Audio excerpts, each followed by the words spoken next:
Hello दोस्तों। तो आज हम पढ़ने वाले हैं फिजिक्स के कॉन्सेप्ट्स यार। ठीक है, तो आज हमने क्लास में फिजिक्स पढ़ी है। तो हमने कल बायोलॉजी मतलब लास्ट क्लास में हमने पहले बायोलॉजी करा था, फिर केमिस्ट्री करा। बायोलॉजी के अंदर मैंने चारों चैप्टर एक ही गो में समझा दिए थे क्योंकि वो छोटे कॉन्सेप्ट्स थे। लेकिन फिजिक्स केमिस्ट्री जब हम कर रहे थे तो बड़े बड़े कॉन्सेप्ट थे, वो बहुत लंबी वीडियोज हो रही थी, इसलिए मैंने दो पार्ट से स्प्लिट कर दी थी जो तुमने कल पढ़ लिया है। आज हम करने वाले हैं फिजिक्स, और मैं फिजिक्स के साथ भी यही करने वाला हूँ कि एक साथ मैं दो चीज़ें समझाऊंगा, मतलब दो चैप्टर्स करूंगा। उसके बाद हम कॉन्सेप्ट डिवाइड कर देते हैं, लाइट कॉन्सेप्ट अलग, इलेक्ट्रिसिटी कॉन्सेप्ट अलग। तो लाइट और ह्यूमन आई एक वीडियो में कर लेंगे, जैसे ज़्यादा लंबी वीडियो ना हो, और तुम दो पार्ट्स में भी देख सकते हो उसको आराम से रुक रुक कर। ठीक है, और उसके बाद इलेक्ट्रिसिटी और मैग्नेटिक इफेक्ट। ठीक, तो आज हम पढ़ने वाले हैं चैप्टर नंबर 9 से शुरू करेंगे, लाइट से शुरू करेंगे। लाइट का तुम्हें पता है दो फिनोमेना है, एक है रिफ्लेक्शन और एक है रिफ्रैक्शन, जो तुमने आज क्लास में पढ़ी ली है। ठीक है, तो रिफ्लेक्शन और रिफ्रैक्शन, रिफ्लेक्शन का मतलब बाउंसिंग बैक ऑफ लाइट, और रिफ्लेक्शन का मतलब बेंडिंग ऑफ लाइट, जब लाइट एक मीडियम से दूसरे मीडियम में ट्रेवल कर रही है। ठीक है, अब हम करेंगे इससे रिलेटेड क्वेश्चंस। तो चलो समझना जरा ध्यान से। क्या है इनमें से ऐसा कौन सा लेंस या मिरर है which of the following can make, कौन बना सकता है पैरेलल बीम ऑफ लाइट अगर लाइट एक पॉइंट सोर्स से जा रही है। अगर एक लाइट पॉइंट सोर्स से जा रही है तो इनमें से कौन पैरेलल रे पैरेलल डायग्राम बना सकता है। ठीक है, तो इसका सिंपल सा लॉजिक है, कनकेव मिरर और कन्वेक्स लेंस। ये मेरी एनसीईआरटी, ये मेरी बुक का क्वेश्चन है, मेरी बुक जो है बैक टू बेसिक्स, उसके अंदर क्वेश्चन है एमसीक्यूज के अंदर। ठीक है, और इसके ऊपर एक क्वेश्चन भी बना रखा है पूरा। ठीक, ज़्यादा दिमाग लगाने वाला क्वेश्चन है नहीं। ठीक है, अगर तुम चाहते हो तो मैं बता देता हूँ। ठीक है, तो एक कनकेव मिरर है। ठीक है, लाइट आ रही है और लाइट उसके बाद एक पॉइंट पे जा रही है। ठीक है, ऐसा सॉरी, लाइट इधर की तरफ बैंड होकर आ रही है। और कन्वेक्स लेंस की बात करें तो कन्वेक्स लेंस के साथ एक कुछ इस तरीके से काम चल रहा है। ठीक, आगे समझो। ये पहले से ही चल रखा हुआ। चलो, when a plane mirror is rotated through a certain angle, कह रहा है अगर मान लो एक प्लेन मिरर को किसी सर्टेन एंगल पे मिला दिया, घुमा दिया जाए, तो रिफ्लेक्टेड रे टर्न हो जाती है twice as much as and the size of the image. वो ये कह रहा है कि अगर प्लेन मिरर को किसी एक एंगल पे घुमा दिया जाए, ठीक है, प्लेन मिरर क्या करता है, उसका एनएसपी क्या होता है, nature size position. Nature size position plane mirror का मान लो प्लेन मिरर है, तो सबसे पहले इंपॉर्टेंट बात होती है, ऑब्जेक्ट अगर उसे 5 सेंटीमीटर की दूरी पर है तो इमेज भी 5 सेंटीमीटर की दूरी पर बनेगी। ठीक है, इमेज का जो नेचर होता है वो वर्चुअल एंड इरेक्ट होता है। साइज जो होता है बिल्कुल सेम साइज का होता है, अगर ऑब्जेक्ट 5 सेंटीमीटर का तो इमेज भी 5 सेंटीमीटर की बनेगी, और पोजीशन होती है सेम दूरी पर। ठीक है, तो इसका मतलब ये कि प्लेन मिरर से आप जितनी दूर जाओगे उतनी दूर चलेगा सब कुछ, और प्लेन मिरर को जितना मर्जी घुमा दो उससे कुछ फर्क ही नहीं पड़ेगा, क्योंकि प्लेन मिरर एक एक्यूरेट इमेज बनाता है। ठीक है, तो नो चेंज, सब कुछ सेम रहेगा, है ना, क्योंकि इसका एनएसपी खुद कहता है कि भाई जितनी बड़ा ऑब्जेक्ट है उतनी बड़ी इमेज बनेगी, और जहां पर ऑब्जेक्ट है वहीं पर इमेज बनेगी। तो मिरर पे तो बात ही डिपेंड नहीं कर रही, तो मिरर को आप चाहे किसी भी एंगल पे घुमा दो कुछ फर्क ही नहीं पड़ेगा। बताओ समझ में आया कि नहीं आया, पक्का क्लियर है। अगला, which statement is true for the reflection of light, reflection of light के लिए कौन सी स्टेटमेंट ठीक है। द एंगल ऑफ इंसिडेंस, चलो चेंज कर लेते हैं यार, जिससे तुम्हें भी समझ में आ जाए जल्दी जल्दी चीजें। ठीक है, सुनना जरा ध्यान से। The angle of incidence and reflection are equal, कह रहा है इनमें से कौन से स्टेटमेंट बिल्कुल ठीक है। The angle of incidence and angle of reflection are equal, बिल्कुल सही बात है। एंगल आई बराबर एंगल आर होता है कि नहीं होता रिफ्लेक्शन में, बिल्कुल सही बात है। या जब पहली स्टेटमेंट सही मेरे को लग रही है और सही भी है तो मैं आगे क्यों बढ़ूंगा, चलो तुम्हें समझाने के लिए पढ़ लेते हैं। रिफ्लेक्टेड लाइट जो होती है लेस ब्राइट होती है इंसिडेंट एंगल से, बिल्कुल गलत बात। रिफ्लेक्शन ब्राइटनेस की हम कभी बात ही नहीं करते हैं। The sum of the angle of incidence, sum ऐसा कोई कॉन्सेप्ट नहीं है, चाहे रिफ्लेक्शन हो चाहे रिफ्रैक्शन हो। The beam of incident light after reflection diverge at unequal angle, unequal angle की कोई बात नहीं चल रही है। या तो एंगल आई बराबर एंगल आर होता है, या तो एंगल आई का साइन एंगल और sine angle of angle R की बात चलती है। ये रिफ्रैक्शन में चलती है, ये रिफ्लेक्शन में चलती है, बाकी तो ये स्टेटमेंट गलत ही है। तो रिफ्लेक्शन की बात चल रही है तो ये बिल्कुल ठीक है, स्टेटमेंट नंबर ए हो गई। समझ में आ गया उन्हें क्या बोला। ठीक है, इसे मिटाने का कोई तरीका नहीं है एक साथ मिटाने का। ठीक है लेकिन इसका आंसर क्या है, ए। ठीक है, आगे देखो। Fourth, figure shows a ray of light as it travels from medium A to medium B. Light medium A से मीडियम टू बी में ट्रेवल करती है। देखो, हम जब यूजुअली काम करते हैं ना, तो हम यूजुअली काम करते हैं एक ऐसे मीडियम में। ठीक, हम हमेशा यहां से रे को फेंकते हैं और यहां पर बेंड कराते हैं, तो ए को हम ये मानते हैं, बी को हम ये मानते हैं। इसको उल्टा कर दिया, समझ रहे हो, इसको उल्टा कर दिया मतलब यहां से लाइट ऊपर जा रही है, बाहर की तरफ निकल रही है। ठीक, तो अगर तुम ध्यान से देखोगे तो ये कह रहा है रिफ्रैक्टिव इंडेक्स इस मीडियम का क्या होगा। भाई सिंपल सा लॉजिक है, रिफ्रैक्टिव इंडेक्स का फॉर्मूला होता है sine of angle of I upon में sine of angle of R. ठीक, ये है हमारे पास formula, sine I by sine R. Sine I कितना है, और अब तुम ये आई और आर कैसे पता लगाओगे, ये 60 डिग्री या 30 डिग्री है, बच्चों वाला क्वेश्चन भाई, नॉर्मल के साथ जो रे बनाएगा वो हमारा साइन आई होगा, नॉर्मल के साथ जो बनाएगा वो एंगल आर होगा। तो एंगल आर ये रहा, एंगल आई ये रहा। तो sine of angle 60 degree upon में साइन ऑफ एंगल 45 डिग्री का जो आंसर आएगा वो आएगा। अब मुझसे ऐसी मैथमेटिक्स तो तुम्हें आती है, लेकिन फिर भी तुम्हें मैं अपने तरीके से समझा देता हूँ। अब मुझे थोड़ा सा मिटाना पड़ेगा ठीक है, अरे यार कोई बात नहीं, मैं तुम्हें समझा देता हूँ इसको। साइन एंगल, साइन कैसे निकाला जाता है। देखो यार मैथमेटिक्स वाले भैया ने तुम्हारे को अच्छे से समझा रखे होंगे चीजें, लेकिन मैं तुम्हें एक हैक बता देता हूँ, तुम कर सकते हो उससे। साइन एंगल 0 डिग्री होता है, ठीक है, 30 डिग्री होता है, 45 डिग्री होता है, 60 डिग्री होता है, 90 डिग्री होता है। इसके अलावा तो कुछ नहीं होता। तो यहाँ पे देखो 0/4, 1/4, 2/4, 3/4 और 4/4, और सबको डाल दो अंडर रूट में, सॉल्व करके आंसर निकाल लो। ठीक है, तो हमारा क्वेश्चन क्या था, साइन 60 डिग्री अपॉन में साइन 45 डिग्री।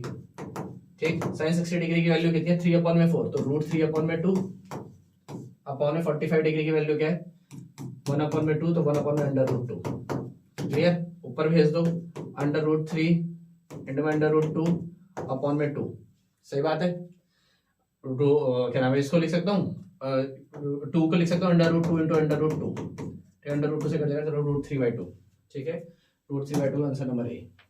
क्लियर है बात, ठीक है, वो वाला तरीका समझ में आ जाना चाहिए मैथमेटिक्स है प्योर। ठीक है, लेकिन ये एक हैक है, समझ में आ गया। ठीक है, मान लो कॉस को निकालना होता तो इसके अंदर 4/4 यहाँ से शुरू हो जाता, जो ऐसे में करा ऐसे में कर देते। क्लियर, और 10 में थोड़ा सा कॉम्प्लिकेटेड है, 10 की बात नहीं करते भी।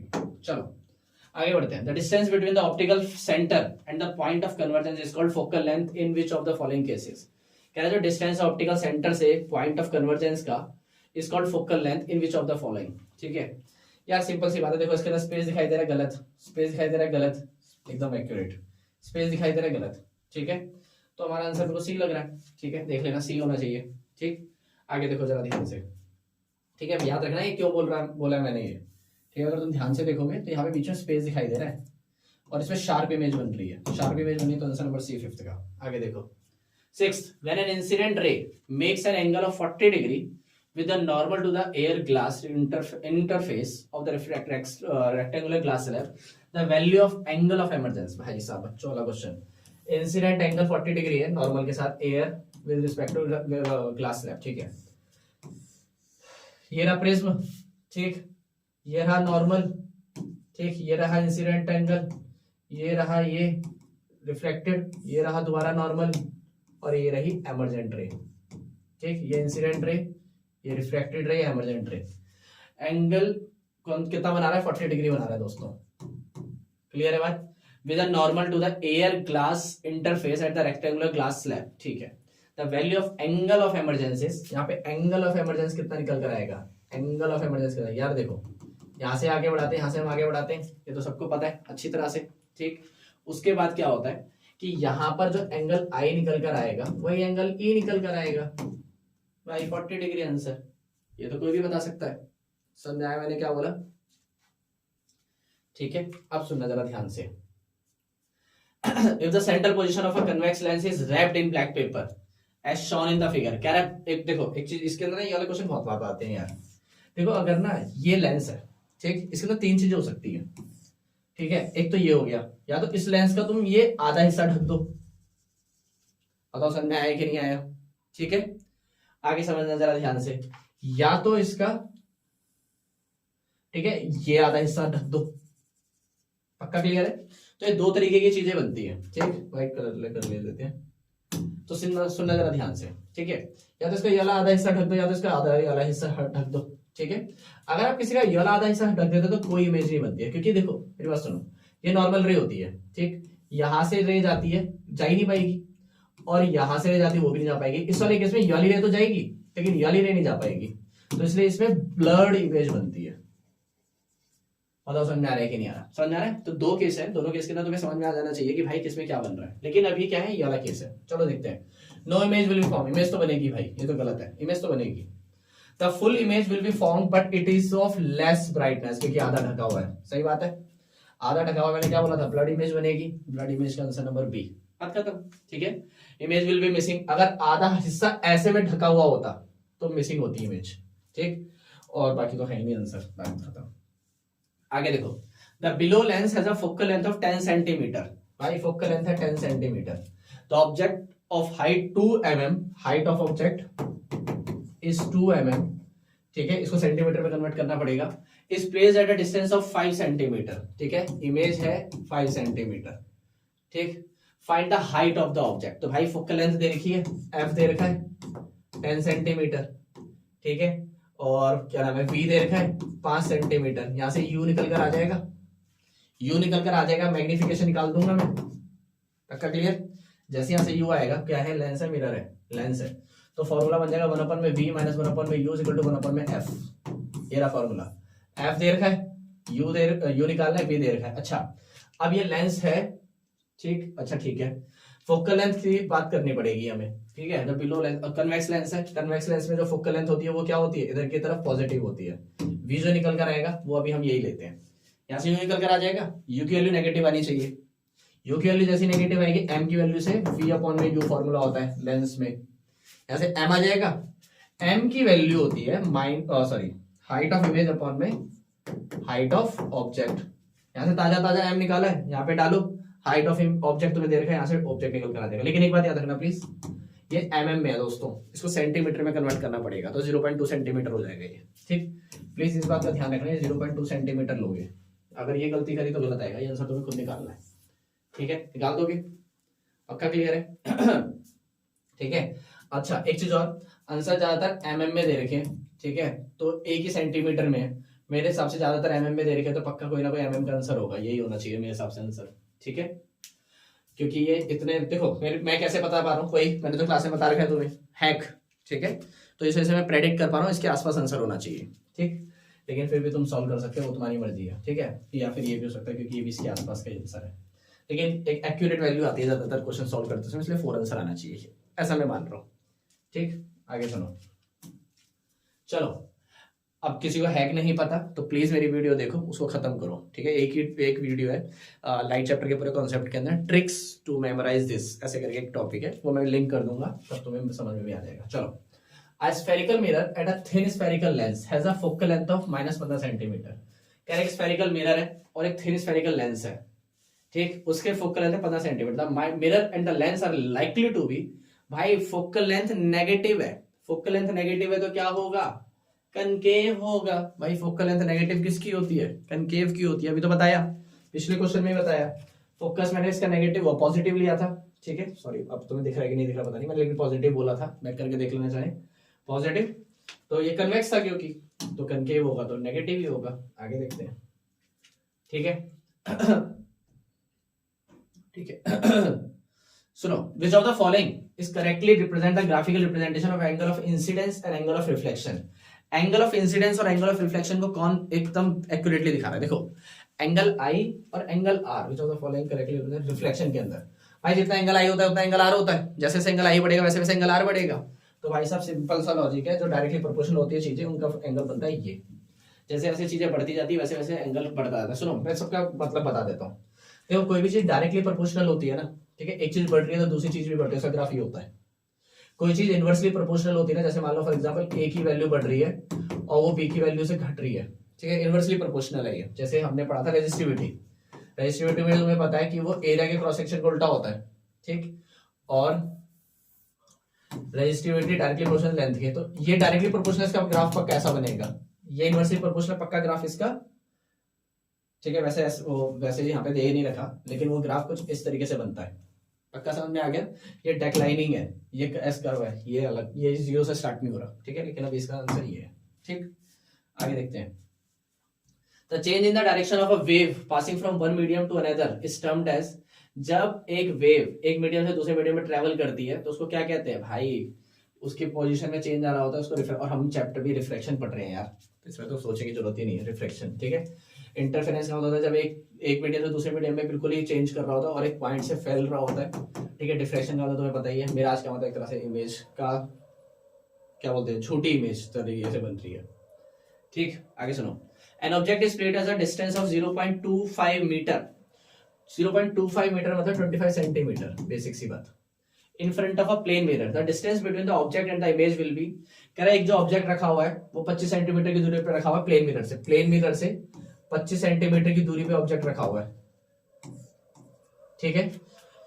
तो ऑब्जेक्ट और इमेज की दूरी क्या होगी भाई, अभी थोड़ी देर पहला क्वेश्चन ये था, ऑब्जेक्ट अगर 25, पहला है दूसरा क्वेश्चन ये था 25 सेंटीमीटर दूरी पे अगर ऑब्जेक्ट है तो इमेज 25 सेंटीमीटर की दूरी पे बनेगी, क्योंकि क्या था प्लेन मिरर की खासियत, जितनी दूर ऑब्जेक्ट उतनी दूर इमेज, तो इमेज यहां पर बनेगी, तो अपने आप ही कितना हो गया टोटल डिस्टेंस 50 सेंटीमीटर, 50 सेंटीमीटर को मीटर में कन्वर्ट करोगे तो 0.5 सेंटीमीटर है। बताओ समझ में आया कि नहीं आया, पक्का क्लियर है। आगे सुनो जरा ध्यान से, 13th question, the image formed by concave mirror is real, concave mirror जो इमेज बना रहा है वो रियल है, इन्वर्टेड है एंड द सेम साइज है as that of the object, the position of the object है भाई, अच्छो वाला क्वेश्चन। ट्रिक मैं अभी भी बोल रहा हूँ, मेरी एक वीडियो ट्रिक की देखो, स्पेशल टॉपिक डाला हुआ है ट्रिक की वीडियो, तो मैं बार बार इसको बोल रहा हूँ तो इसलिए मैं वो सिर्फ पूरी वीडियो मेरी ओपन पड़ी हुई है, ठीक है। और तुम्हारी जो बुक है उसमें QR कोड भी उसको स्कैन करोगे सीधा वीडियोस मिल जाएगी, लेकिन फिर भी मैं जो ट्रिक वाली जो वीडियो है मैं नीचे डिस्क्रिप्शन में लिंक कर दूंगा, वहां से जाके देख लेना बाद में, ठीक। लेकिन मैं अभी भी तुम्हें एक चीज समझा रहा हूँ, सुनो। देखो हमारे पास 6 केस है कनकेव के, ठीक। कनकेव के 6 केस में से पहला केस है इन्फिनिटी का, और छठा केस है फोकल लेंथ और फोकल पोल के बीच में सेम साइज की इमेज सेम पोजीशन पर, जहां पर ऑब्जेक्ट वहीं पर इमेज सेम सब कुछ बनता है। थर्ड केस में जब ऑब्जेक्ट रखा होता है सेंटर ऑफ कर्वेचर पर, और यहाँ पे भी ये बोल रहा है सेम साइज की इमेज बन रही है, और ऐसा सिर्फ तब हो सकता है जब ऑब्जेक्ट रखा हुआ होगा कहां पर, at centre of curvature. Answer number B है इसका। बताओ समझ में आया कि नहीं आया, पक्का क्लियर है। तो यार ये तो सबको पता है कि सॉरी ये कनकेव मिरर है, प्रिंसिपल एक्सिस है, फोकस है, सेंटर ऑफ कर्वेचर है, और थर्ड केस है सेंटर ऑफ कर्वेचर पे रखा हुआ ऑब्जेक्ट। जैसे ऑब्जेक्ट यहाँ से पहला तो यहाँ से ये कन्वर्ज हो जाएगा, और दूसरा रूल हम यूज करते हैं फोकल लेंथ वाला, फोकल लेंथ से जाएगी इमेज और यहीं से वापस आ जाएगी, तो एग्जैक्ट इसके नीचे इमेज बनती है, नाप के बनाओगे तो एग्जैक्ट बनेगी, ठीक है। तो अगर ऑब्जेक्ट ए बी है तो इमेज एग्जैक्ट यहीं पे ए डैश बी डैश बनती है, थर्ड केस है, ठीक है। Answer number B clear. आगे सुनो, a student conducts an activity using a concave mirror with a focal length of 10 centimetre. Main points को अंडरलाइन करो, एमसीक्यूज में यही करो। अब एमसीक्यूज में थोड़ी लिखोगे तुम given, to prove, to find, ठीक है, तो सीधा यहाँ पे करो, लेकिन पेंसिल से। क्वेश्चन पेपर में मार्क करो तो पेंसिल से। कनकेव मिरर है, फोकल लेंथ 10 है, कनकेव मिरर की फोकल लेंथ अभी बताई थी नेगेटिव होती है। He place the object u is equal to में 15 हो गया, और 15 हमेशा नेगेटिव होता है क्योंकि object distance is always negative from the mirror. Where is the image likelihood to form, image का डिस्टेंस निकालना मतलब v की वैल्यू निकालनी है। भाई तुम्हें f दे रखा है माइनस का 10, u दे रखा है माइनस का 15, भाई v की वैल्यू नहीं निकल जाएगी, 1 में v प्लस 1 में u इज इक्वल टू 1 में f, सॉरी, ठीक है। इस बार प्लस क्यों आया यहाँ पे, क्योंकि इस बार मिरर है, लेंस होता तो यहीं पे माइनस आता, बाकी सब कुछ सेम रहता। क्लियर है, इसको निकाल लोगे। लेकिन अगर मैं सिंपल सा अपना वही वाला लॉजिक लगाऊं तो 10 है, ये 15 है, 10 का दुगना होता है 20, तो इसका मतलब ये केस हो गया चौथा केस। चौथे केस में इमेज जो बनती है, इमेज पूछी हुई है, हाँ, इमेज जो बनती है वो f के बियॉन्ड बनती है, ठीक है, सॉरी c के बियॉन्ड बनती है। c की वैल्यू है f की वजह से 10, तो 20 से ज्यादा आंसर आएगा, 20 से ज्यादा वो भी आंसर होगा, मेरा आंसर हो जाएगा। 20 से ज्यादा आंसर है। देखो अब सुनो, ये तो नहीं है, ये तो नहीं है, ये और ये है। अब इन बिहाइंड द मिरर और फ्रंट ऑफ द मिरर, तो बिहाइंड का मतलब पीछे बनता है सिर्फ एक केस में, भाई कनकेव का एक ही केस होता है जिसमें पीछे बनती है, दैट इज छठा केस। तो भाई अपने आप ही आंसर हो गया ना, इन front of the, D answer हो गया। मैंने न्यूमेरिकल सॉल्व भी नहीं करा और मैंने ट्रिक बता रखी है तुम्हें। अब जिस बच्चे ने क्लास में ट्रिक समझी है उसको आता है, जिसने नहीं समझी है उसको सॉल्व करने बैठेगा इसको, और जब सॉल्व करेगा तो उसका आंसर आएगा, लेकिन वो फिर भी कंफ्यूज रहेगा। पूछो क्यों? क्योंकि उसका जो आंसर आएगा ना, v की वैल्यू आएगी वो प्लस और माइनस में आएगी, और प्लस और माइनस में दोबारा उसको आना पड़ेगा इसी बात पर कि फ्रंट क्या होता है वो, और दूसरा वर्ड क्या था, बिहाइंड क्या होता है। तो कंफ्यूज हो तब भी होगा, इसलिए क्लास में ध्यान दिया होगा तब भी होगी ये बात। तो फ्रंट का मतलब मिरर इधर है, तो इधर फ्रंट है जहां पे ऑब्जेक्ट रखा हुआ था, बियॉन्ड का मतलब इधर है। क्लियर है बात? तो इसका मतलब सिंपल सा हो गया। 14th का आंसर क्या निकल कर आ गया? डी। 14th का आंसर क्या निकल कर आ गया? डी। आगे सुनो, टॉर्चेस के अंदर, अबे भाई टॉर्च जो होती है ना वो इमेज को फैलाती है ताकि दूर दूर तक आपको दिखाई दे, ठीक है। तो फैलाने वाला काम करता है, हेडलाइट ऑफ व्हीकल भी यही करता है कि नहीं करता? तो ऐसा क्या होगा, तो यहां पर जो है ना, यहां पर आप लगाते हो मिरर्स, ठीक है। यहाँ पे क्या लगाते हो आप? मिरर्स। कौन से मिरर? कनकेव मिरर्स होते हो, यहाँ पे लगाते हो आप मिरर्स। और मिरर्स क्या करते हैं? बिटवीन द पोल नहीं, very near to the focus, सही बात है, क्योंकि ताकि इमेज बहुत ज्यादा इन्फिनिटी पर बने। ऑब्जेक्ट फोकस पे तो इमेज इन्फिनिटी पे बनती है ना, इसलिए वो बहुत दूर तक रह जाए। तो आंसर नंबर बी हो गया। कोई और दिक्कत है क्या, बताओ, समझ में आया? किसी को दिक्कत है तो ठीक। Question number 16, light from the sun falling on a convex lens will converge at focus. क्योंकि सन क्या है, इन्फिनिटी वाला केस हो गया। ऑब्जेक्ट जब इन्फिनिटी पे होता है तो इमेज क्या बनती है भाई, ऑब्जेक्ट अगर इन्फिनिटी पे है तो इमेज बनती है कहां पर, optical, sorry sorry sorry sorry, अच्छा फोकस, मैंने एरो ज्यादा बड़ा लगा दिया, उसके चक्कर में कंफ्यूज हो गए, फोकस, ठीक है। तो ऑब्जेक्ट अगर इन्फिनिटी तो इमेज फोकस, ऑब्जेक्ट जब फोकस तो इमेज इन्फिनिटी, यही तो चलता है ना। चलो, चाहे कनकेव मिरर हो चाहे कन्वेक्स लेंस हो, ठीक है। आगे सुनो, an object at a distance of +15 centimetre slowly move towards the pole of a convex mirror. कह रहा है एक ऑब्जेक्ट है जो 15 सेंटीमीटर की दूरी पे रखा हुआ है, ठीक है। An object of a distance of 15 centimetre slowly moved towards the pole of a convex mirror, the image will get shorted and real. अच्छा, एक कन्वेक्स मिरर है, एक सेकंड रुको, एक कन्वेक्स मिरर है, ठीक है, ये रहा कन्वेक्स मिरर। ऑब्जेक्ट जो है वो आप पास में लेकर आ रहे हो, ठीक। तो भाई सिंपल सी बात है, इन्फिनिटी पर जब ऑब्जेक्ट होता है तो इमेज बनती है फोकस पर, बनती है कि नहीं। और अगर आप पास लेकर आ रहे हो तो इमेज क्या होगा, साइज बड़ा होगा, तो इमेज बड़ी होगी, एनलार्ज होगी, एनलार्ज एंड इमेज उधर ही बनती है, एनलार्ज एंड वर्चुअल। CS का आंसर बताओ, समझ में आया कि नहीं आया? पक्का क्लियर है, ठीक। एक चीज और समझ लेना, एनलार्ज, अच्छा एक चीज और सुनो, ये एनलार्ज वर्ड और डिमिनिश, देखो देखो देखो मेरी बात सुनो, देखो एक्यूरेट आंसर क्या हो सकता है, एक चीज और समझो। देखो एनलार्ज का मतलब पता है क्या है, एनलार्ज का मतलब है ऑब्जेक्ट से बड़ी इमेज, इसलिए मैंने एनलार्ज बोल दिया, लेकिन असलियत में क्या होगा, अब समझना जरा ध्यान से। हमने पढ़े कन्वेक्स के अंदर कितने केसेस, 2। कन्वेक्स के अंदर कितने केसेस हैं, 2। और कन्वेक्स के दोनों केसेस के अंदर, दिमाग लगाओ, दोनों केस के अंदर इमेज बनती है डिमिनिश्ड। अब देखो यहाँ पे कंफ्यूजिंग नहीं हो गया, थोड़ा सा समझना जरा ध्यान से। वो बोल रहा है कि ऑब्जेक्ट को पास लेकर आ रहा हूं, तो पहला केस, और जब पास आ जाएगी तो वो केस रिलेट करूंगा, तो पहले इमेज छोटी बन रही है फिर बड़ी बन रही है, उस हिसाब से मेरे दिमाग में आएगा एनलार्ज्ड वर्ड। लेकिन अगर इन दोनों को रिलेट ना करके मेन कॉन्सेप्ट को समझू तो उसमें तो डिमिनिश्ड इमेज बनती है, क्योंकि कन्वेक्स तो कभी बड़ी इमेज बनाता ही नहीं है। इसलिए हमारा जो साइड मिरर होता है वो हमेशा बड़ी चीज को छोटा करके दिखाता है, बड़ा सा ट्रक आ रहा तो उसका हेड से छोटा सा करके दिखाएगा। तो अगर वो कंसेप्ट लगाओगे तो डिमिनिश्ड इमेज बनेगी, समझ में आया? तो अगर क्वेश्चन के पोजीशंस को रिलेट करोगे, क्वेश्चंस की पोजीशंस को रिलेट करोगे, ठीक है, मूव्स टुवर्ड द पोल, तो इस हिसाब से लार्ज वर्ड आना चाहिए। लेकिन मेन कॉन्सेप्ट को रिलेट करोगे तो आपका आंसर होना चाहिए डिमिनिश, ठीक है। तो भाई सिंपल सी बात है, आंसर तुम डिमिनिश लगाओगे अब तुम अगर कंफ्यूज करोगे तो, ठीक है। तो जैसे मैंने कल बताया था कि जब भी कंफ्यूजिंग टर्म्स आएंगे तो आपको ये करना पड़ेगा। बताओ समझ में आया कि नहीं आया? पक्का क्लियर है? आगे सुनो, large number of thin strips of black paint are made on the surface of convex lens of focal length 20 cm to catch the image of a white horse। अरे यार ये क्वेश्चन जो है ना, ये सिंपल सा, तुम्हें याद डायरेक्ट याद रखना है यार। जब भी ऐसा कुछ आ जाए क्वेश्चन तो अपने आप ही याद रखो, हॉर्स बनता है लेस ब्राइटनेस का। अभी थोड़ी देर पहले बताया था कि भाई आपने क्या करा, पूरे मिरर में आप लेंस को 2 तरीके से ढक सकते हो। प्लीज दिमाग में बिठा लो, मैं दोबारा बोल रहा हूँ। आप एक लेंस के ऊपर पेंट 2 तरीके से कर सकते हो, या तो यहां से ढक दोगे आप उसको पूरा का पूरा, ठीक, या तो आप उसको यहां से ढक दोगे। अगर आपने गलती से ऐसे करके ढक दिया तो कोई इमेज नहीं बनती, ठीक। और अगर आप उसको ऐसे करके ढकते हो तो इमेज जो बनेगी वो आधी बनेगी। ये बात याद रहेगी, समझ में आ रहा है मैं क्या बोल रहा हूँ, ठीक है। अब आपने क्या करा, ब्लैक पेंट लेकर इसके जगह जगह पे क्या कर दिया, ब्लैक पेंट कर दिया। तो पूरी तरह से तो कहीं से नहीं ढका, ऐसे में तो पूरी तरह से नहीं ढका, और जब ऐसे में पूरी तरह से नहीं ढका तो इमेज तो बनेगी, और लेकिन ढका भी है तो ब्लर्ड इमेज बनेगी। और ब्लर्ड का मतलब लेस ब्राइटनेस वाली इमेज बनेगी। अभी यही क्वेश्चन था पहले, लेकिन ये वाला क्वेश्चन बहुत बढ़िया तरीके से फ्रेम किया हुआ है ज़ेब्रा को रिलेट करके, समझ में आ गया? आगे सुनो, और ज़ेब्रा से हॉर्स की तरफ आ रहा है वो, ठीक। आगे सुनो, while looking at the diagram, ठीक है, हमने डायग्राम तो देख लिया भाई। नलिन एक बच्चा है, concluded the following the image, ये डायग्राम के बेसिस पर आप क्या क्या कंक्लूड कर सकते हो आपको ये बताना है। Nalin concludes that the image of the object will be a virtual one.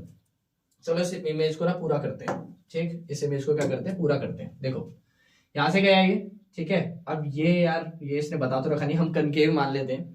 तो यहां से कोई भी जाएगा तो इसको क्या करेगा, ये यहां से कोई भी सेंटर ऑफ कर्वेचर से कोई भी रे जाएगी तो वहीं से वापस आएगी। ये तो तुम्हें अच्छी तरह पता है, थर्ड रूल है ये, जहां से जाएगी वहीं से वापस आएगी।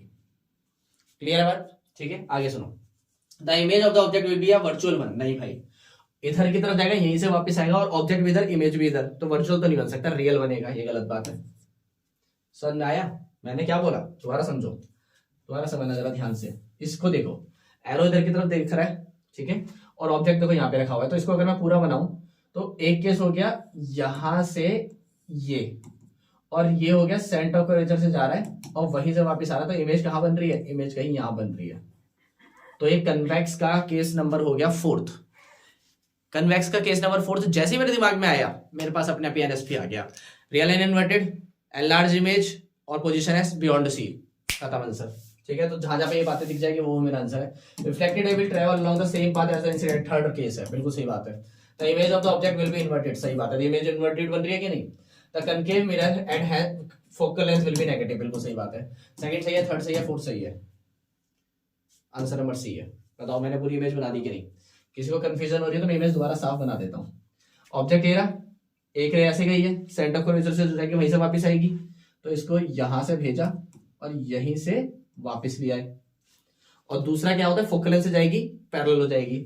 Focal rule number 1, sorry rule number 2, rule number 2 क्या कहता है? फोकल लेंथ से जाएगी और पैरेलल हो जाएगी, और पैरेलल हो रही है तो देखो यहाँ पे बन रही है इमेज। तो अगर ऑब्जेक्ट को मैं ए और बी मान लूं तो इमेज ए डैश और बी डैश बन रही है। ऑब्जेक्ट अगर ऐसे था तो इमेज ऐसे बन रही है, इन्वर्टेड बन रही है, इन्वर्टेड बन रही है। ठीक है, इधर की तरफ ऑब्जेक्ट, इधर की तरफ इमेज बन रही है, इसलिए सेम पाथ की तरफ वो opposite, sorry centre of curvature जा रही है, वहीं से आई है। ये भी प्रूफ हो गया, ये भी प्रूफ हो गया, और नेगेटिव होगा फोकल लेंथ क्योंकि कनकेव है। बात खत्म। Answer number C. कितना आसान क्वेश्चन था यार, लेकिन समझ रहे हो उसने एक तरह से ना केस पूछ लिया, वो भी एमसीक्यू बनाकर। क्या भाई तगड़ा दिमाग है, और वो भी स्टेटमेंट बेस्ड। समझ रहे हो मैं क्या बोल रहा हूँ? आगे सुनो। Speed of light in vacuum is represented as, भाई C, speed of light is vacuum is represented as C. बताओ समझ में आया कि नहीं आया? C for cute. आगे देखो, the ratio of the sine of angle of incidence to the ratio of sine of angle of reflection is given by Snell's law, है ना। फराडे इलेक्ट्रिसिटी में काम करता है भाई, वो लाइट भी नहीं आ सकता। चलो, for the diagram shown according to the new Cartesian system, new Cartesian system मतलब पॉजिटिव पॉजिटिव पॉजिटिव नेगेटिव जो भी रहता है, ठीक है, मैथ्स नहीं पढ़ रहे हम। Convention of magnification of the image form will have the following specification: sign positive value more than 1, sign positive value more than 1, sign negative, अच्छा, for the new Cartesian system the convention, sign convention the magnification of the image form will, अच्छा, इसमें जो image बनेगी उसकी क्या खासियत होगी। ठीक है ठीक है ठीक है, यानी मिरर कौन सा है? पेंट इधर की तरफ फोर्क है तो कनकेव मिरर है, ठीक है। ऑब्जेक्ट कहां पे रखा हुआ है? एफ और पी के बीच में रखा हुआ है, तो केस कौन सा हो गया? ये छठा। छठे केस के अंदर इमेज फॉर्मेशन जो होती है वो वर्चुअल एंड डायरेक्ट होती है, इधर की तरफ इमेज बनती है, बनती है कि नहीं बनती है? तो अगर मैं इसको पूरा करने की कोशिश करूं तो ये रे पहली तो ऐसे जाएगी और वापस नहीं आ पाएगी, है ना, तो ये तो गलत है, छोड़ो। तो सेंटर ऑफ कर्वेचर वाला केस करते हैं पहले, तो third case, third rule use करके ये बन गई, ठीक। और आप इसको थोड़ा सा आगे बढ़ाओगे तो कुछ ऐसा होगा। और बाकी क्या होता है, बाकी क्या होता है, बाकी क्या होता है, बाकी क्या होता है, बाकी होता है ये यहां से रह गई और यहां से वापस आ गई, ठीक है। और ये दोनों रे मिल रही होती है, इसलिए पिछला की तरफ मिलाया जाता है, तो यहां पर कहीं इमेज बन रही होती है। छठे केस में यही होता है, ठीक है। तो तुम ये भी कर सकते हो, ठीक है। अब तुम्हें बताना है कि कौन सी केस पॉजिटिव होगा, कौन से केस में वो नेगेटिव होगा, ठीक है। तो सुनो जरा ध्यान से, यहाँ पर मैग्निफिकेशन की वैल्यू होती है -v/u, पक्का क्लियर? खुद सोचो, इमेज उधर बन रही है, पॉजिटिव होगी, ऑब्जेक्ट इधर बन रहा है, नेगेटिव होगा, तो नेगेटिव नेगेटिव पॉजिटिव आएगा, आंसर नंबर ए हो जाएगा, ठीक है। अब तुम लोग भैया ए और बी दोनों हो सकते थे, लेकिन मोर देन वैल्यू 1 तो 1 ही होगी, ठीक है। मैं क्या बोल रहा हूं दोबारा समझो जरा ध्यान से। ये तो तुम्हें समझ में आ गया केस कौन सा है, ठीक, छठा केस है, ठीक। कन्वेक्स का, सॉरी कनकेव का, लिख देता हूं, कनकेव का 6th केस है ये। 6th केस में इमेज इधर बनती है, तो माइनस पहले से, और ये पॉजिटिव हो गया, अपॉन में ऑब्जेक्ट इज ऑलवेज नेगेटिव, ये हमेशा नेगेटिव होता है, तो माइनस से माइनस कट गया, मैग्निफिकेशन इज पॉजिटिव। भाई साहब वो मैग्निफिकेशन ही तो पूछ रहा था, मैग्निफिकेशन इज पॉजिटिव। अब या तो ए होगा या तो बी होगा, पक्का क्लियर? अब जब तुम इसकी वैल्यू निकालोगे तो v ज्यादा दूर बनता है और u कम दूर है, ठीक है, तो इसकी वैल्यू ज्यादा होगी, नीचे कम होगी, डिनोमिनेटर कम है, न्यूमरेटर ज्यादा है, तो 1 से ज्यादा ही तो होगी value, more than 1। Answer number ये। कितना आसान क्वेश्चन है, समझ में आ रहा है क्या बोल रहा हूँ? ठीक है, तो सुनो जरा ध्यान से, आगे सुनो। 23, the image shows the path of the incident ray to a concave mirror, where would the reflected rays meet for the image formation to take place. दोबारा समझना जरा ध्यान से, वो ये कह रहा है the image shows the path of incident ray to a concave mirror. मेरे को पढ़ना पड़ेगा, एक second. The image shows the path of incident ray to the concave mirror. ठीक है ठीक है ठीक है, जो मिरर बना रखा है वो कनकेव है, ठीक है। ऑब्जेक्ट सी के बियॉन्ड है, तो इसका मतलब केस नंबर 2 है ये, ठीक, केस नंबर 2 है। Where would the reflected ray meet for the image formation take place. अरे यार ये कोई केस है भाई, पहला यहां से जा रहा है, फोकस से आ जाएगा, पहला रूल। फोकस से जा रहा है, कहां से आएगा, फोकस से जा रहा है तो पैरेलल हो जाएगा। दूसरा रूल, इमेज सी और एफ के बीच में बनेगी। भाई क्या बताऊं यार, इमेज कहां पे बनेगी, तब image formation will take place between C and F. भाई सेकंड केस है ये तो ट्रिक वाली चैप्टर पढ़ के जाओ भाई, ट्रिक वाली वीडियो देख के जाओ भाई, मैं 10 बार बोल चुका हूँ, कम से कम 6 से 7 क्वेश्चन आ गए हैं ट्रिक के ऊपर ही। और ट्रिक से याद तरीका आसानी क्या होगी, एक तो ये केसेस 2 मिनट में खत्म होने लगेंगे, और सबसे इंपॉर्टेंट बात, तुम न्यूमेरिकल को बिना, अगर एमसीक्यू में आता है तो बिना सॉल्व करे भी आंसर निकाल सकते हो उसका। और देखो पिछले कम से कम 6 बोल रहा हूँ, 7-8 क्वेश्चन हो चुके हैं कम से कम उसके बेसिस पर। अब तो बुरा लग रहा है। Image formed bye a convex spherical mirror is, जो इमेज बन रही है कन्वेक्स स्फेरिकल मिरर से, वो कैसी इमेज बनती है भाई, कन्वेक्स और मिरर। कन्वेक्स मिरर हमेशा वर्चुअल एंड इरेक्ट इमेज बनाता है। कैसी इमेज बनाता है, virtual and erect. Erect word देखो जानबूझ के नहीं लिखा, क्योंकि आंसर एक होना चाहिए था। अगर वो इरेक्ट लिख देता तो फिर लिखता 1 and 2, 2 and 3, 3 and 4, ऐसा वाला क्वेश्चन बनता फिर, लेकिन अभी आंसर सिर्फ लिख दिया तो एक ही लिखेंगे। चलो, इफ द इंसिडेंट रे पासिस थ्रू द फोकस, अगर कोई इंसिडेंट रे फोकस से पास हो रही है, then the reflected ray is dash to principal axis in concave mirror. ओहो, दोबारा समझना पड़ेगा। कह रहा है कि ये कनकेव मिरर है, कनकेव मिरर है, ठीक है दोस्त, ठीक है। ये है फोकस, ये है centre of curvature for example, और ये है पोल। वो कह रहा है अगर इंसिडेंट रे पास हो रही है फोकस से, अगर इंसिडेंट रे पास हो रही है फोकस से, then the reflected ray will be parallel। यार मैं भी क्या सोचने में लग गया भाई, फोकस से पास हो रही है तो पैरेलल हो जाएगी। रूल नंबर 2, पहला रूल पैरेलल फोकस, दूसरा रूल फोकस पैरेलल, तीसरा रूल सेंटर ऑफ कर्वेचर से आएगी जाएगी, चौथा रूल पोल के साइड से जाएगी, पोल की दूसरी साइड से बाहर निकल जाएगी। बच्चों वाला क्वेश्चन, सॉरी पाप हो गया मुझसे, इस पे टाइम लगा दिया मैंने। ऐसे क्वेश्चनों में भी टाइम लगाएंगे क्या? तो सुनो भाई, आ गए अपने असर्शन रीजन, ठीक। असर्शन रीजन करने का तरीका तुम्हें बता ही रखा है, ठीक, लेकिन मैं तरीके के बिना समझाने में लगा हुआ हूं तुम्हें, ताकि जल्दी जल्दी चीजें हो, है ना। ठीक है, तो सुनना जरा ध्यान से, पहले तुम पढ़ो असर्शन क्या होता है। मेरा पेंसिल इज पार्टली, भाई रिफ्रैक्शन का टॉपिक है मेरा। pencil is partly immersed in water and held obliquely to the surface. The pencil appears to bend toward the water surface. सही बात है।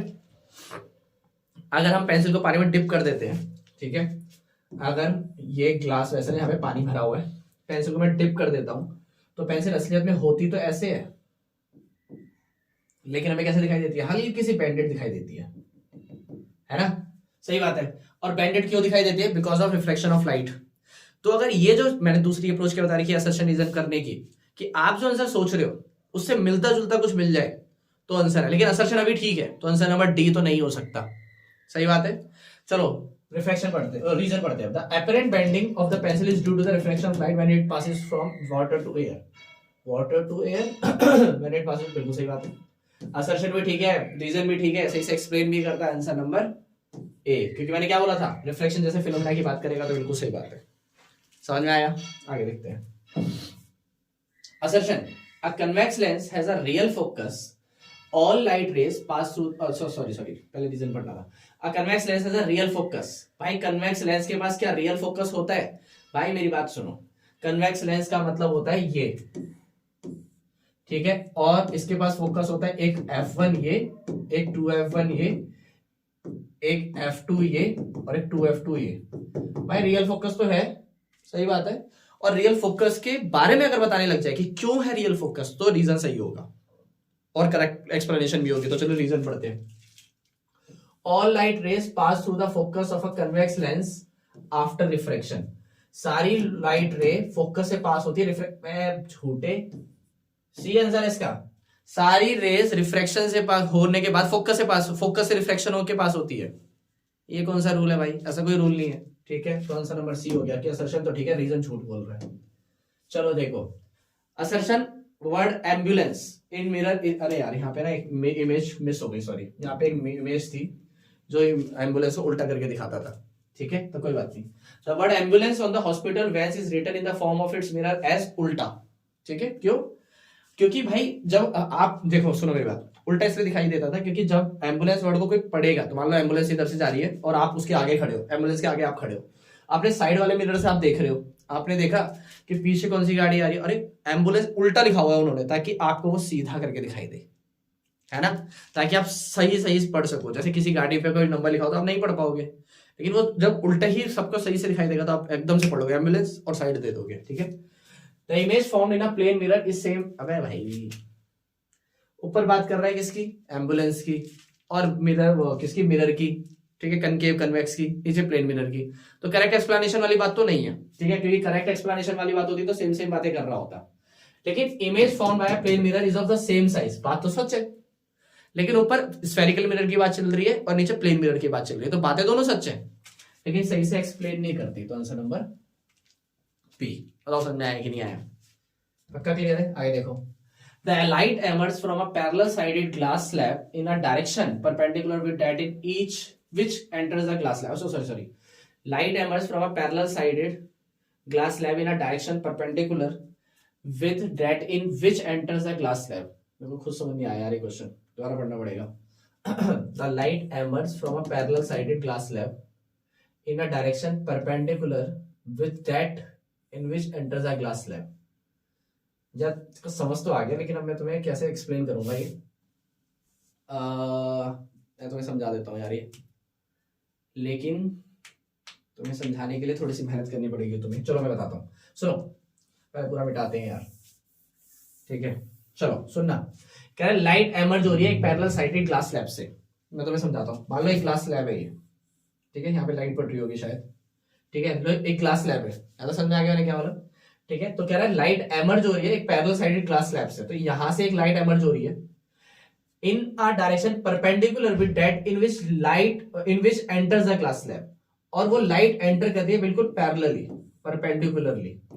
तो भाई ये दोनों रे जब एक साथ काम करेंगी तो ये तो कभी काम ही नहीं कर सकती, क्योंकि ये नॉर्मल है और ये समझ में आ रहा है? कभी रे ऐसे काम करेगी क्या? यहां पर पता है कौन सा केस बनता है, मैं बताता हूँ, सुनो। अगर कोई रे ऐसे जा रही होती है ना, और नॉर्मल भी यही होता है, इसको कहते हैं क्रिटिकल एंगल के साथ काम करना, टोटल इंटरनल रिफ्लेक्शन का कॉन्सेप्ट आ जाता है यहाँ पर, जो हमारे सिलेबस में नहीं है, तो इसी वजह से। लेकिन जब ये रे ऐसे काम कर रही है तो एक गलत स्टेटमेंट है। तो अभी के लिए, ठीक है, मैं वैसे रीजन पढ़ लेता हूँ, क्या पता वो सही हो। The perpendicular distance between the original path of the incident ray and emergent ray coming out of the glass is lateral displace, सही है, रीजन सही है, इसका आंसर ये है, ठीक है। देखो मैं नॉर्मली क्या करता हूँ, जब भी मैं असर्शन पढ़ता हूँ मुझे गलत लगता है तो मैं रीजन पढ़ता ही नहीं हूँ। इस बार मुझे खुद असर्शन समझने में दिक्कत हो रही है, इसलिए मैंने रीजन पढ़ा और मुझे साफ पता लग रहा है रीजन सही है। तो जहां तक मुझे लग रहा है असर्शन गलत है तो मैं अपने आप ही डी लगा दूंगा उसको। समझ में आया मैंने क्या बोला? ठीक है, तो इसका आंसर डी, इसीलिए मैंने लगा दिया, ठीक है। तो मैं एक तरह से तुम्हें क्या बोल सकता हूँ कि मैं बेनिफिट ऑफ डाउट दे रहा हूँ कि मुझे ऐसा लगता है, ठीक, क्योंकि भाई टाइम वेस्ट करने से बढ़िया है कि मैं आगे बढ़ जाऊं, ठीक है। आगे देखो, after refraction through a rectangular glass slab emergent ray is parallel to the direction of incident ray. After refraction through a rectangular glass slab emergent ray is parallel to, सही बात है, सही बात है, बिल्कुल वो ये बोल रहा है। रिफ्रैक्शन के बाद इंसिडेंट रे जो जानी चाहिए थी और एमर्जेंट रे जो गई, उसको अगर आगे और पीछे बढ़ाया जाए तो एक दूसरे के पैरेलल होते हैं, सही बात है अर्शन भैया, ठीक है। Refractive index of air in glass are different, बिल्कुल सही बात है। अबे ऊपर बात कर रहा था इसकी, नीचे बात कर रहा है रिफ्रैक्टिव इंडेक्स की, ऊपर बात कर रहा है रिफ्रैक्शन की, नीचे बात कर रहा है रिफ्रैक्टिव इंडेक्स की, बातें सही कर रहा है लेकिन रिलेट नहीं कर रहा है। आंसर नंबर बी, कि दोनों स्टेटमेंट सही हैं लेकिन करेक्टली एक्सप्लेन नहीं करती है। बताओ समझ में आया कि नहीं आया? तो अभी तक हमारे को क्या समझ में आ गया कि हमारा रिफ्रैक्शन लाइट कॉन्सेप्ट खत्म हो गया। तो हमने लाइट पढ़ लिया यार, अब हमारे पास है ह्यूमन आई। अब हम वहां से आगे बढ़ेंगे, या तक किसी को दिक्कत है तो पहले बता दो, आराम से सोच लो, मैं तुम्हें 1 से 2 मिनट दे रहा हूँ, ठीक है, अब हम करेंगे शुरू ह्यूमन आई। ठीक है, तो पहले मैं ओपन भी कर लेता हूँ ह्यूमन आई। चलो बताओ, चलो यार तुमने समझ लिया होगा ये। ठीक, अब हम शुरू करते हैं ह्यूमन आई। ठीक है, ह्यूमन आई तो इजी है यार, वो तो तुम आराम से कर दोगे यार। ह्यूमन आई के लिए तो तुम्हें कुछ मेहनत करने की जरूरत भी नहीं है, मुझे ऐसा लगता है। ठीक, तो सुनना जरा ध्यान से। ठीक है, human eye and the colourful world. समझो, a person can not see distinctly objects beyond 2 metre. This defect can be corrected by using, अरे भाई सुनो सुनो सुनो, ठीक है मेरी बात सुनो। 2 मीटर फोकल लेंथ हो गई उसकी, पावर निकालने का फॉर्मूला 1/f इन मीटर्स। क्लियर, तो 1/2 इज इक्वल टू 0.5।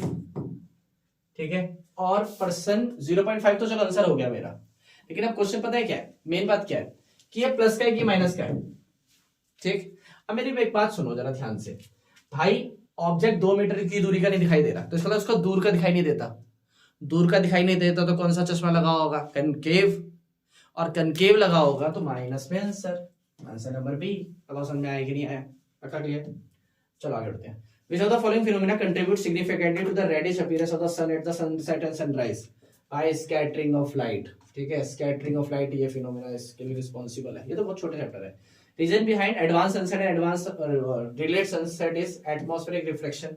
ये तो तुमने वैसे भी याद किया हुआ है कि नहीं। चलो भाई ये है विबग्योर, अरे यार violet, indigo, blue, green, yellow, orange, red. Yellow और रेड, येलो और रेड, येलो और रेड, एक्स और वाई बताना है, रेड और येलो हो जाएगा। आंसर नंबर सी हो गया।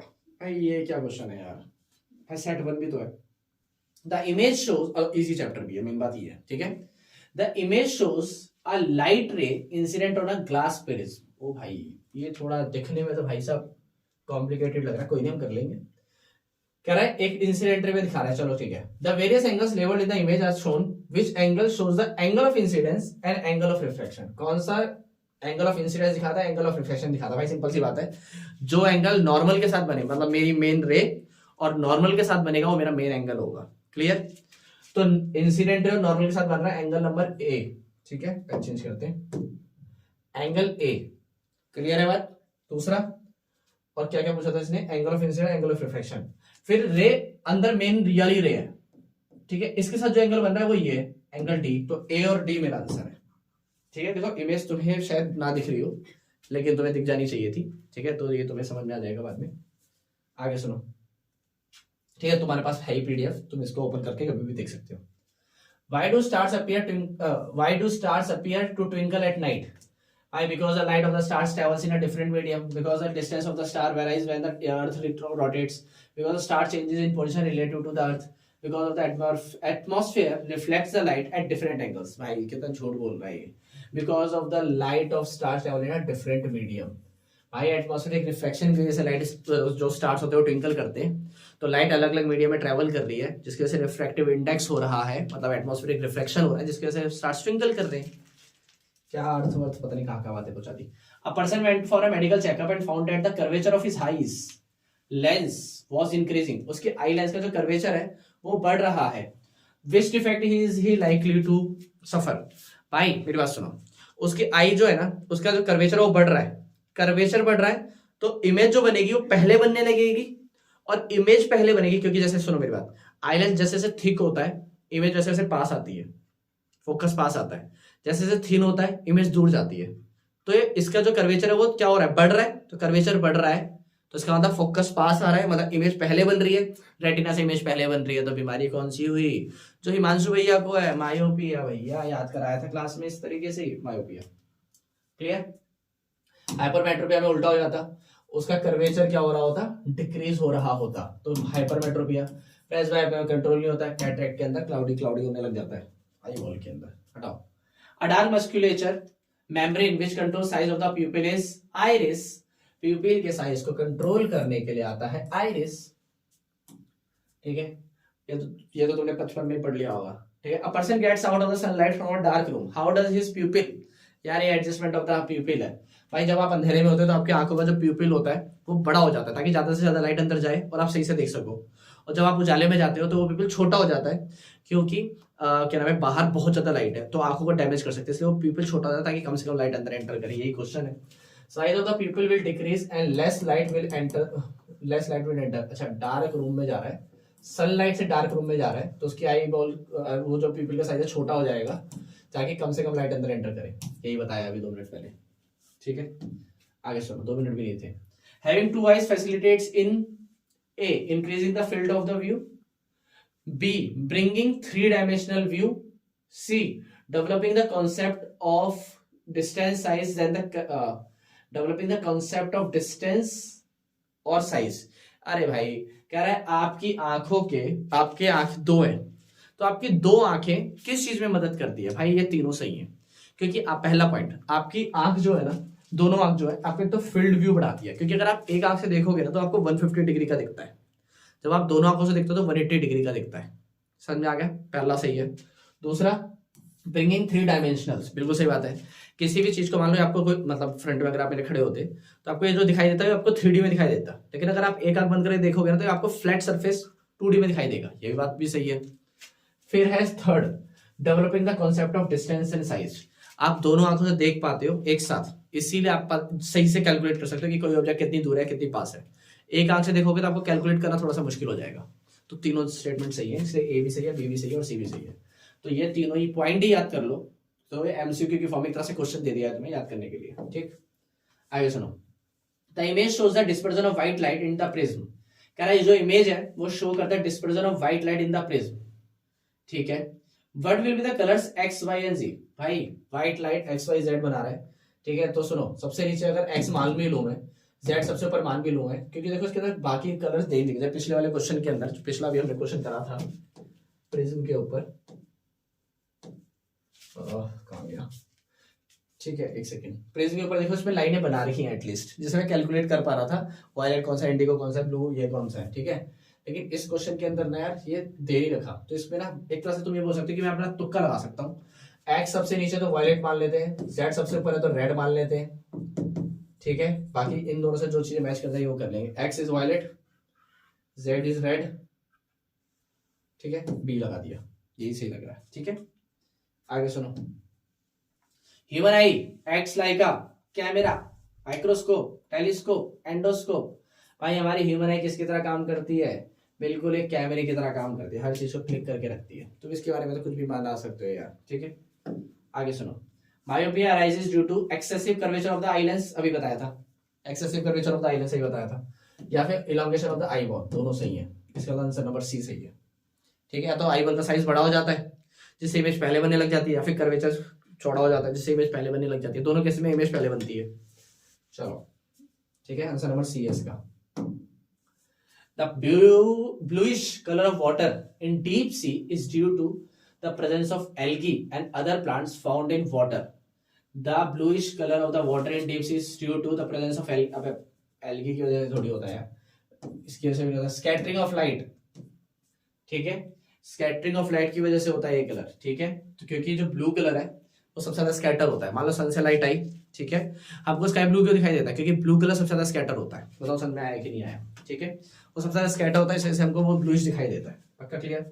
आगे देखो। Which of the following statement about iris is true. Iris जो कंट्रोल करता है पीपल के साइज को, उसके लिए क्या स्टेटमेंट सही है? It is true for production of tears. ठीक है, क्या वो टीयर्स प्रोड्यूस करता है? पागल हो गया क्या? It controls the amount of light. It is outer most layer of the eye, वो कॉर्निया होती है। It is responsible for the detecting colour के लिए और फाइन डिटेल्स के लिए, कलर वगैरह के लिए रॉड सेल और कॉन सेल होते हैं, तो ये तो गलत है। आउटर मोस्ट लेयर कॉर्निया होती है, भी गलत है। It controls the amount of light, जो अमाउंट लाइट अंदर एंटर करती है वो ये कंट्रोल करता है। सही बात है। प्यूपिल बेसिकली आइरिस प्यूपिल को कंट्रोल करता है, तो वो सारी चीजें कंट्रोल कर लेता है। ठीक है, which of the following phenomena of light are involve in the formation of rainbow. Rainbow के लिए कौन कौन सी चीजें इन्वॉल्व है? ये मेरे सैंपल पेपर में भी क्वेश्चन है, मेरी बुक में भी क्वेश्चन है। ठीक है, तो रिफ्लेक्शन भी होता है, रिफ्रैक्शन भी होता है, डिस्पर्जन भी होता है। ठीक है, सॉरी डिस्पर्जन भी होता है, रिफ्लेक्शन भी होता है, डिस्पर्जन। सर चलो स्टेप के अकॉर्डिंग समझते हैं। ठीक है, तो इसका मैं स्टेप्स के अकॉर्डिंग पूछ रहा है। सबसे पहले रिफ्लेक्शन होता है। फिर व्हाइट लाइट स्कैटर होती है और फिर इंटरनल रिफ्लेक्शन से बात चलती है। तो आंसर नंबर बी है इसका, ठीक है। Sure. The deflection of light by minute particles and molecules of the atmosphere is called Tyndall effect. छोटे छोटे पार्टिकल्स की लाइट का फैलना is known as Tyndall effect। एक इंपॉर्टेंट बात यह है कि इस चैप्टर, ये क्लॉथ ऐसा चैप्टर है जिसके अंदर मैंने 25 MCQ बना रखे हैं, ठीक है। फिर मैंने एक्स्ट्रा सेट मैंने डाले हुए हैं, मतलब एक्स्ट्रा क्वेश्चन थे 30 के बना सकते थे हम, लेकिन बिना वजह फालतू के क्वेश्चन डालने वाली बात हो जाती। इस चैप्टर में 25 क्वेश्चन है, ठीक। सेट 1 2 3 तीनों सेट्स में 25 क्वेश्चन है। किसी को भी क्वेश्चन चाहिए तो डिस्क्रिप्शन में लिंक मिल जाएगा, वहां से सारे 5000 MCQ यूज करो। चलो विच ऑफ द दोस्तों को भी शेयर करो अगर तुम चाहते हो कि मार्क्स आ जाए, तुम्हारी मर्जी है। Which of the following structure in the eye is responsible for transmitting visual information from the retina to the brain. भाई आई जो भी इंफॉर्मेशन पकड़ती है उसको ब्रेन तक आपको पहुंचाना है, तो उसको कौन मदद करता है? Optic nerve. Clear? A student traces the path of a ray through a glass prism for 4 different values of the sign of incidence. On analyzing the diagrams, he is likely to conclude that the emergent ray is always parallel to the incident ray, is always perpendicular to the incident ray, is always parallel to the reflected ray, always bends at an angle to the direction of incident ray. भाई glass prism से उस बच्चे ने 4 case बनाए, भाई तू 4 का 40 case बना ले। हमेशा इंसिडेंट रे जो है वो जो पास होगी वो एमरजेंट, ये इंसिडेंट रे है, ये एमरजेंट रे है। एमरजेंट रे हमेशा उसको जाके काट देगी, है ना। और यहां पर बनता है कौन सा एंगल? एंगल ऑफ डेविएशन बनता है कि नहीं बनता? एंगल ऑफ डेविएशन को हायर क्लास में ऐसे डिनोट करते हैं, ठीक है। तो सुनो जरा ध्यान से। Is always parallel to the incident ray, गलत। Is always perpendicular to the incident ray, गलत। हाँ बोल सकते हो एक बार के लिए कि वो एंगल काटता है। Is always parallel to the reflected ray, reflected ray के पैरेलल होते हैं, गलत। Always bend at an angle direction to the incident ray, सही बात है कि जो इंसिडेंट रे जहां जा रही थी उसकी डायरेक्शन में बेंड होने की कोशिश करती है। यहीं पे हमने इसको पकड़ लिया और यहीं पे हमारा आंसर आ गया। बताओ समझ में आया कि नहीं आया? ठीक है। अच्छा एक चीज और बताता हूँ मैं तुम्हें, सच बता रहा हूँ। ये डी मेरे को पता भी था, मैं डी आंसर बोलूंगा। डी अब सही है गलत है वो देखना पड़ेगा, लेकिन इंपॉर्टेंट बात ये कि मैंने 3 एलिमिनेट करे हैं, ठीक है। तो मुझे पता है आंसर नहीं है, तो मैंने बोला ना एमसीक्यू करने का अप्रोच। भाई एमसीक्यू करने का सीधा सीधा अप्रोच है कि भाई आपको अगर आपको आंसर समझ में नहीं आ रहा तो आप एलिमिनेशन मेथड लगा दो। एलिमिनेशन मेथड का मतलब होता है कि आपको जो आंसर सही नहीं, जब आपको आंसर समझ में नहीं आ रहा तो जो गलत है उनको निकाल के फेंकने की कोशिश करो, ठीक है। आगे सुनो। Farthest point of a normal eye is 25 centimetre. Farthest point, अच्छा sorry farthest point is infinity, sorry ये नहीं है, इन्फिनिटी है। मतलब आप सबसे दूर कहां पे देख सकते हो? इन्फिनिटी का देख सकते हो आप, अगर आपकी नॉर्मल आई ह्यूमन आई का विजन है तो, ठीक है। आगे सुनो। The image formed on the retina of the human आई। भाई रेटिना पर जो इमेज बनती है वो कैसी इमेज बनती है? भाई हमारे आंखों के अंदर कन्वेक्स लेंस है ना, तो जो इमेज बनेगी हमेशा वो कैसी इमेज बनती है? वो यहां से यहां पर बेंड हो रही है, तो इधर बन रही है इसलिए इन्वर्टेड, सॉरी इधर बन रही है इसलिए रियल, नीचे बन रही है इसलिए इन्वर्टेड, तो रियल एंड इन्वर्टेड, पहली बात। फिर अगर ऑब्जेक्ट ऐसे है तो इमेज तो ऐसे बन रही है, फिर हमें ऐसे क्यों दिखाई दे रही है? तो इसका मतलब क्या है? इसका मतलब है कि हमारा ब्रेन इसको सही करके बताता है, तो हमारा ब्रेन हर इमेज को उल्टा करके देता है। क्लियर? तो ये केस तो ये तो तुम्हें पता ही यार, बच्चों वाला केस है तो, ठीक है। आगे सुनो। The defect of the vision in which the person is able to see distant objects distinctly but cannot see nearby objects is called दूर के ऑब्जेक्ट उसको सही से दिखाई दे रहे, but can not see nearby object, सही से दिखाई नहीं दे रहे। भाई पास की चीज दिखाई नहीं दे रही भाई को, दूर की चीज सही से दिखाई दे रही है, इसका मतलब उसको बीमारी कौन सी है? हाइपरमेट्रोपिया। ठीक है, लेकिन इसने हाइपरमेट्रोपिया अच्छा बोला हुआ है, अरे यार ये अच्छा ऑल ऑफ द अबव दे रखा हुआ है, ऑल ऑफ द अबव, ये आंसर गलत है, इसके अंदर आंसर गलत है। मैं तुम्हें बता देता हूँ क्यों। क्योंकि किसी बंदे को अगर दूर का दिखाई देता है पास का दिखाई नहीं देता, इसका मतलब उसको हाइपरमेट्रोपिया बीमारी है, और उस बीमारी का एक और नाम है डेट इज लॉन्ग साइटेडनेस। तो इसका आंसर लॉन्ग साइटेडनेस भी और हाइपरमेट्रोपिया भी है, ठीक है, लेकिन ये गलत है, तो ऑल ऑफ द अबव ऐसे नहीं हो सकता, ठीक है। तो इसके 2 आंसर हो गए गलती से, तो आई एम सॉरी, या फिर टीम ने कुछ गलती कर दी है, तो ये सॉरी, ठीक है, ये 2 आंसर इसके सही है, ठीक है। तो याद रखो मायोपिया, मेरे को कौन सी बीमारी है? मायोपिया, याद है ना। तो मुझे दूर का दिखाई नहीं देता, पास का दिखाई देता है, तो मुझे बीमारी मायोपिया, और पास का दिखाई देता है, इसलिए मेरे को जो बीमारी का जो मायोपिया का दूसरा नाम है वो है नियर साइटेडनेस, मतलब पास की चीज में साफ देख सकता हूँ, दैट इज नियर साइटेडनेस। तो दूर का दिखाई नहीं देता तो हाइपरमेट्रोपिया या फार साइटेडनेस, ठीक है। ओ सॉरी सॉरी सॉरी, अच्छा सही है, फार और लॉन्ग सेम वर्ड हो गया यार, सॉरी मेरे दिमाग से निकल गया। ठीक है, शॉर्ट साइटेडनेस मेरे दिमाग में चल रहा था, तो ऑल ऑफ द अबव है इसका आंसर। सॉरी सॉरी सॉरी, देख रहे हो ऐसी हो रहा है, हम जब कर रहे हैं तो उस चक्कर में क्या हो रहा है, दिक्कत हो रही है। ठीक है, तो ऑल ऑफ द अबव है इसका आंसर। बताओ समझ में आया कि नहीं आया? ठीक है, आगे सुनना जरा ध्यान से, पक्का क्लियर है? तो यार मेरे से गलती हो गई, लॉन्ग साइटेडनेस, फार साइटेडनेस और हाइपरमेट्रोपिया तीनों सेम वर्ड है। ठीक है, तो मेरे को कंफ्यूजन कहाँ पे हुई, लॉन्ग और फार वर्ड में। ठीक है, मैंने सोचा शॉर्ट, कोई बात नहीं, सही है, समझ में आ गया होगा। आगे बढ़ते हैं। In a given figure A B एक side incident normally on a face of P Q. ठीक है, पी क्यू उस पे on one face P Q of an equilateral glass prism. ठीक है, in a given a light ray A B is incident normally on one face PQ of an equilateral triangle। ये उल्टा लिख दिया, question ही उल्टा है। यहाँ पे आना चाहिए PQ, यहाँ पे आना चाहिए AB, तो बोलना चाहिए था इसको AB ऑफ इक्विलेटरल ट्रायंगल पर PQ नाम की रे गिर रही है। ठीक, तो एंगल ऑफ फेसिस PR। ठीक है, तो ये PR ये सब कुछ ना उल्टा कर दिया उन्होंने। ठीक है, मेरे हिसाब से क्या होना चाहिए था, अगर यही रखना है इनको, ठीक कोई बात नहीं, हम कर देते क्वेश्चन को सही। क्वेश्चन को इमेज कहीं गलत उठा के डाल दिए, तो यहाँ पे होना चाहिए था PQR। ठीक, और ये है AB। अब क्वेश्चन सही है, तो AB रे PQ पर जाके गिरती है, तो वो बोल रहा है एंगल एट फेसिस PR क्या होगा, P और R पे फेस के एंगल क्या होगा। तो भाई ये देखो मेरे हिसाब से ना ये 90 डिग्री पे जा रही है, तो नॉर्मल के साथ जा रही है, तो एज इट इज निकल जाएगी और ये सेम एंगल बना के बाहर निकल जाएगी। ठीक है, तो इसका मतलब क्या है, सेम सब कुछ बनाने लग जाएगी। लेकिन अगर तुम इसको और ज्यादा मैग्नीफाई करोगे, थोड़ा सा और समझोगे, तो मैं तुम्हें दोबारा समझा देता हूँ। ठीक है, तो इसको P मानो, अकॉर्डिंग टू क्वेश्चन बना रहा हूँ मैं इसको Q मानो, और इसको R, इसको मानो A, इसको मानो कि B। ठीक है, तो B थोड़ा सा नीचे लिख देते हैं ताकि हम आगे बढ़ा सके। तो ये रे सीधी गई। ठीक है, तो ये अगर मैं मान लो फॉर एग्जांपल 90 डिग्री पे भी फेंक दूं इसको, तो ये लाइट क्या होगी, ठीक है, यहाँ पे मीडियम चेंज होगा तो हल्का सा बैंड होगी, और बैंड होके दोबारा क्या होगा, दोबारा नॉर्मल खींच दो तो नॉर्मल से दोबारा दूर जाएगी। ठीक है, तो नॉर्मल से दोबारा दूर जाएगी, तो ये 90 से कम होना चाहिए एंगल। एक बार और बनाते हैं। ठीक, एक बार और बनाते हैं।